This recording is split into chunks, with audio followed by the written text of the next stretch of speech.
every 2 weeks, we explore the astrology of the current planetary transits across the heavens from a Western sidereal perspective. And so if you need to look up your sidereal sign placements, you can use the easy online calculator for free at https://mysticphysic.com/sidereal tools to find out for free.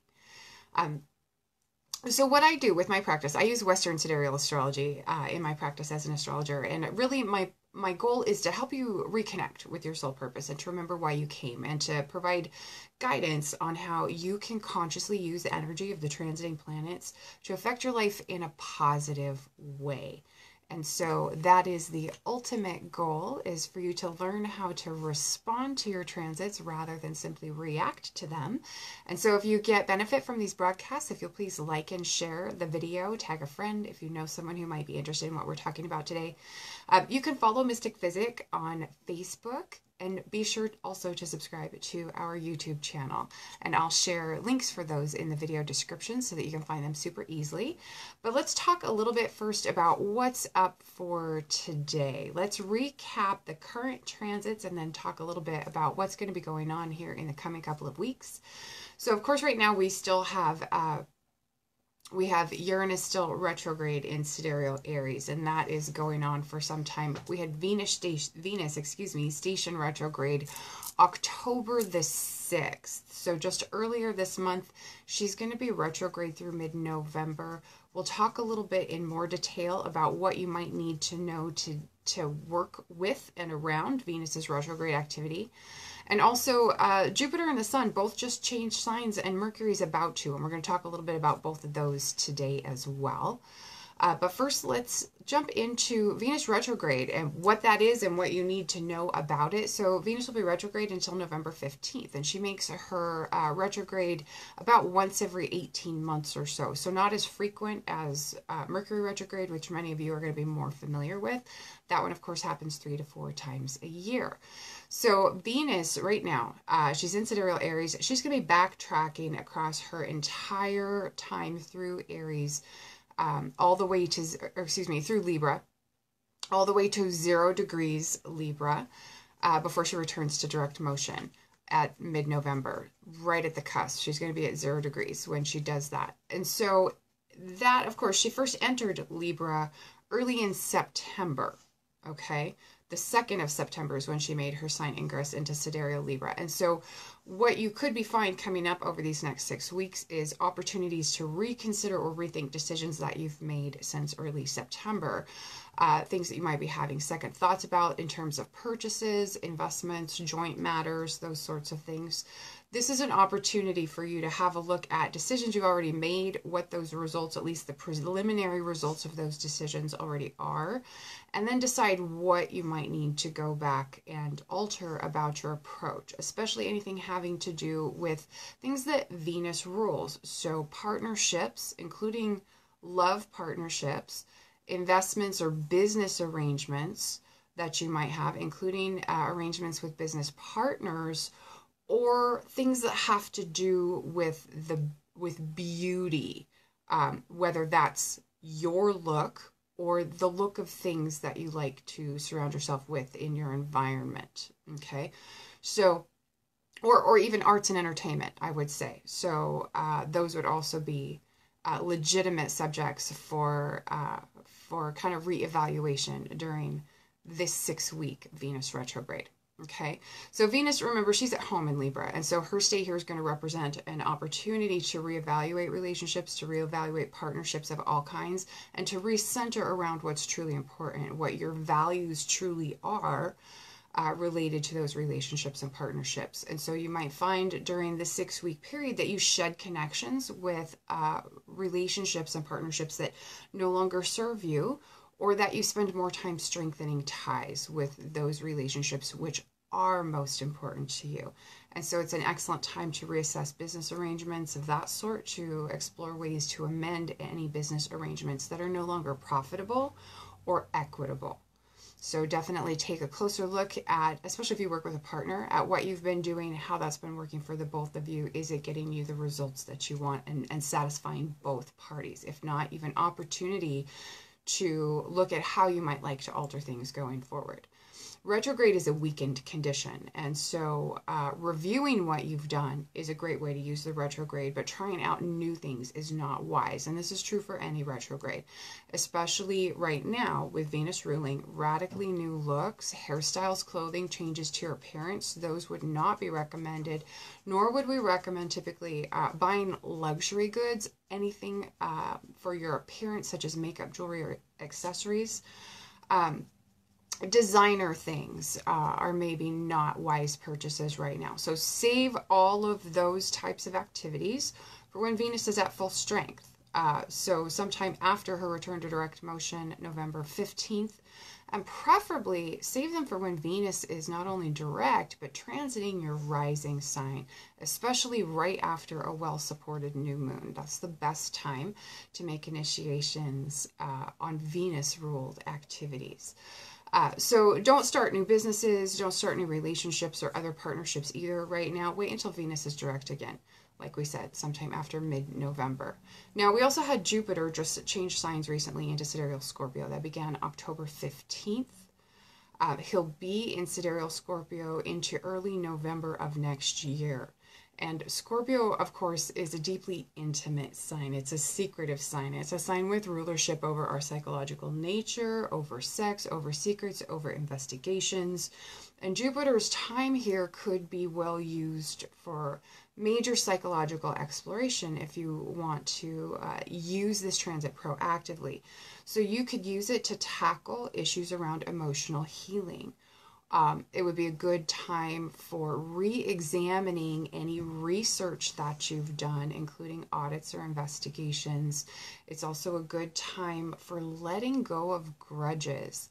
And I say that especially because Jupiter tends to expand what he touches. And so while he's traveling Scorpio, we may have a tendency to become more secretive or more inclined to hold grudges, which is not necessarily a healthy behavior. So during the coming 12 months, you'll want to make a conscious effort to release any grudges that you might be carrying.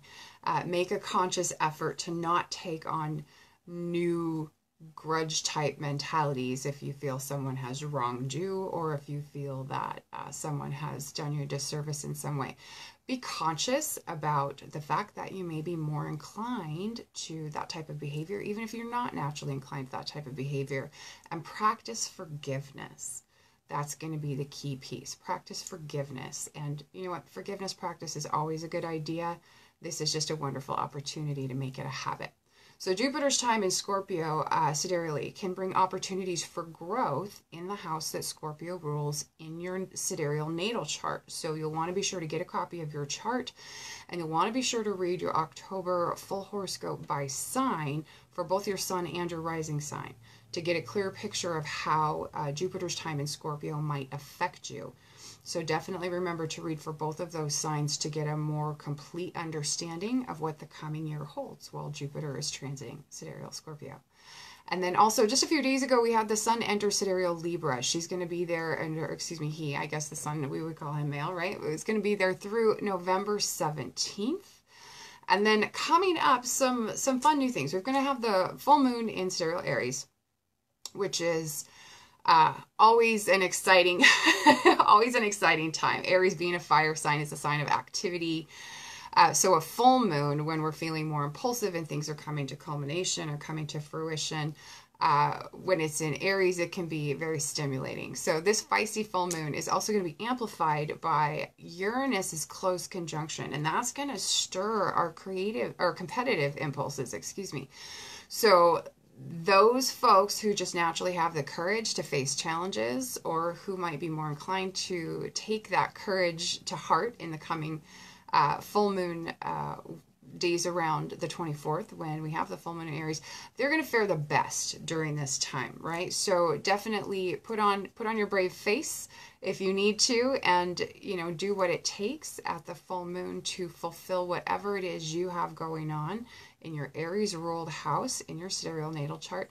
Use those days near October 24th to reevaluate your long-term goals and your priorities. Get clear about your commitment to the broader vision of whatever it is you're working on, especially what relates to the house that Aries rules in your sidereal natal chart. Remember, be daring, be visionary, be radical in your pursuit of fairness, in your pursuit of equality, and in accountability. Absolutely, those things will be critical as we come through the full moon. Also coming up, we have Jupiter entering Scorpio very soon on the 27th of October, so coming up just before the week is out. We're also going to have, as Mercury moves into October, we're going to have Mercury entering the shadow of his third and final retrograde of the year. And most of this activity for late October is kind of Mercury-centric. So there's a few more pieces we're going to talk about if you want to take notes about important things to know about Mercury coming up. So Mercury's move into Scorpio, remembering Scorpio, we talked about being a secretive type of sign, right? Mercury is the planet of communication.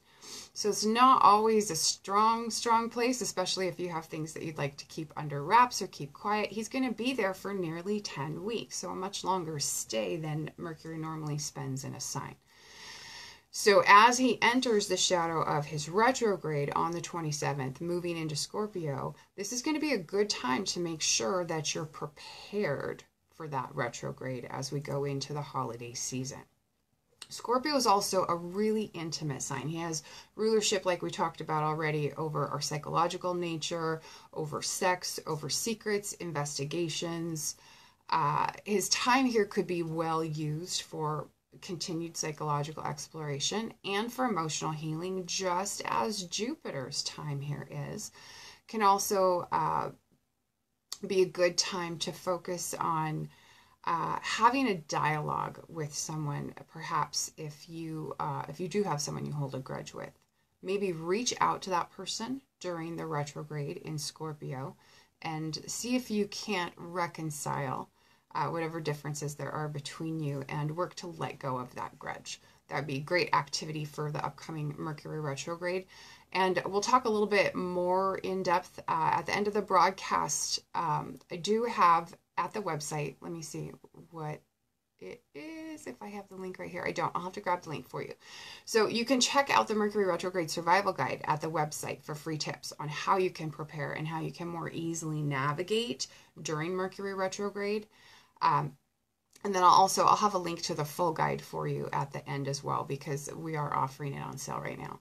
So it might be a good time to grab your copy of the Mercury Retrograde Survival Guide. So 2 more pieces of Mercury-related information you'll want to make note of. Mercury is going to conjoin Jupiter coming up right towards the end of the month on the 29th of October. Okay, Jupiter, of course, being the planet of luck, the giver of gifts. When he conjoins with Mercury, this brings out a really special day for anyone with Gemini or Virgo sun or rising sign. This is essentially your luckiest day of the year when the planet conjoins the ruler of your ascendant or the ruler of your sun, depending on which you have. So definitely know your sidereal placements, your sun and rising sign placements, but then also, even if you don't have Gemini or Virgo sun or rising, check your sidereal natal chart for a planet or point at 3 degrees of Scorpio, or perhaps of another water sign. If you have a planet or point at 3 degrees of Scorpio or very near 3 degrees of Scorpio, this Mercury-Jupiter conjunction will activate that planet or point and, of course, the house that it's in for you. But you can also have a lesser but still beneficial activation of that planet or point if they happen to be at 3 degrees or near 3 degrees of Cancer or Pisces, the other 2 water signs. Okay, so you'll want to take a look at those points on your chart to see if you do have anything there. Okay. And pay attention just for good news potentially to come up near the 29th of October. Finally, the last point I want to bring up on Mercury, this is getting us into early November, and we'll talk about this more in depth during the next broadcast. We're going to have Mercury out of bounds beginning November 2nd through November 20th. And we'll also talk a little bit more about this in the November monthly overview and short reports. We'll talk a little bit more closely about Mercury out of bounds so that you can understand what this means and how you'll want to respond to it. Danielle says, laughing out loud, Jupiter conjunct my natal Neptune. Water, water, and more water for you, Danielle. Conjunct your natal Neptune. Nice. So you'll want to definitely pay attention to see how that plays out in the days around, what did we say, the 2nd of, no, is that for the conjunction? Is that what you're talking about there, Danielle? So that would be on the 29th. You'll want to pay attention to the days right around that. So make notes of whatever happens, and that way you can come back and watch the theme and the pattern play out. But write down what happens, because that's going to give you a clue, and it may be something that activates for the coming year, okay? Because it's happening at a conjunction of Mercury, Jupiter, and of Jupiter in your natal chart, okay? So like I was saying, be sure to read up on your October full horoscopes by sign. If you haven't, read for your sidereal sun and rising sign. I will share a link for that just really quickly in the comments. Let me make sure I've got you. Danielle says we're moving to a private lake community on November 2nd. See? Water, water everywhere. That's a good thing, though. Okay, so here's the link for the October full horoscopes by sign, if you haven't read them already, for anyone who's just catching them. Also, be sure to subscribe to our, the new and improved YouTube channel.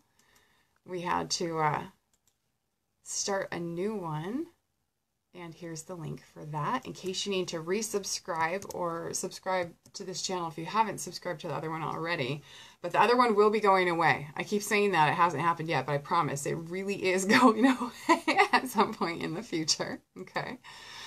And then here, just in case you need it, new for this year. So the Ultimate Astrological Planners are available, and you can order yours now, because I happen to make an academic version this year from August to August, in addition to the January to January version. So you can order your Ultimate Astrological Planner right now if you want to, and not have to wait until the beginning of the year for your planner to be effective. Excuse me. That's mysticphysic.com/2019. And check out, in addition to the academic version, we also created a disc-bound version. So if you're already using a disc-bound system and you want to order the refill, you can do that.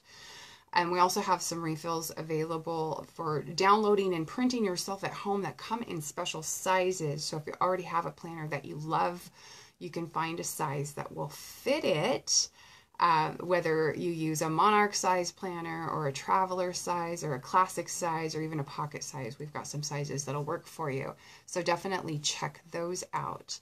And then, yes, please like and share the broadcast if you would, or tag a friend like we mentioned early on in the show. The Mercury Retrograde Survival Guide. So this is at mysticphysic.com. There's a Mercury Retrograde Survival Guide. I'll post a link to probably on the Facebook page later this day after the broadcast is over. So this is my blog post about Mercury Retrograde. It just provides some general guidance and some specific tips on how you can use the Mercury Retrograde specifically for the house the Scorpio falls in your sidereal natal chart.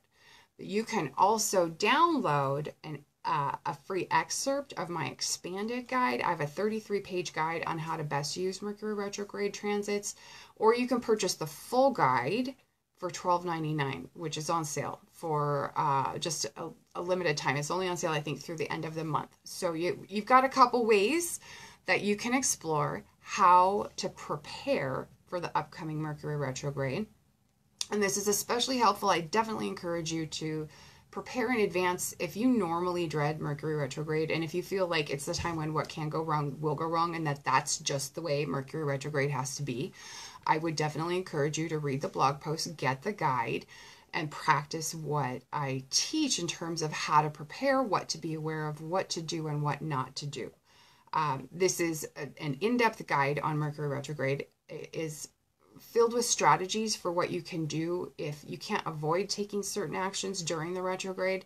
And I give expanded house-by-house strategies for using the retrograde to your advantage. So you're going to refer back to the Mercury retrograde survival guide about 3 to 4 times a year. Every time Mercury retrogrades, you can see what sign he's going to retrograde in. I'll be talking about it right here on the feed when we're live, or I'll talk about it in the horoscopes. You can go to your guide and look up what house that is in, in your sidereal natal chart and get a breakdown of activities that are beneficial for you to do during Mercury retrograde. So you're taking action that's in alignment with the retrograde rather than trying to fight it. And so your activity is much more well supported.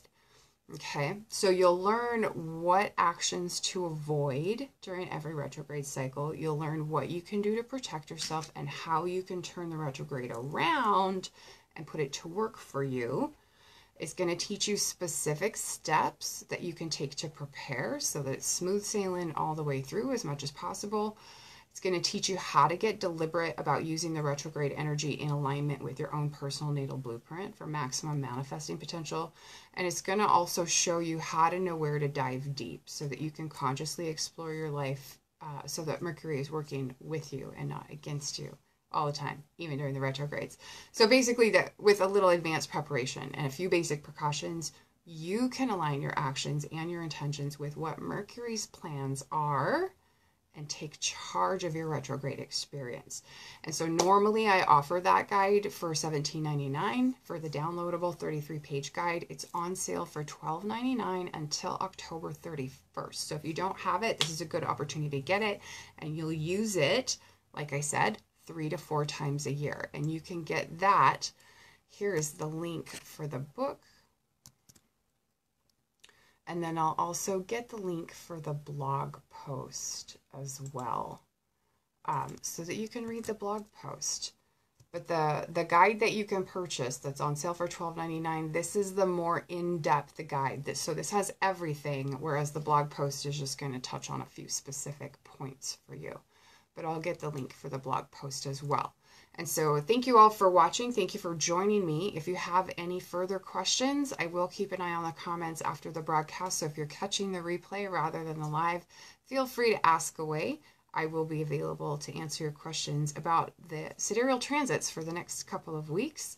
And stay tuned for an announcement about our November overview plus short reports and the November full horoscopes by sign, which will be coming very soon. Thank you so much, and we'll talk to you again.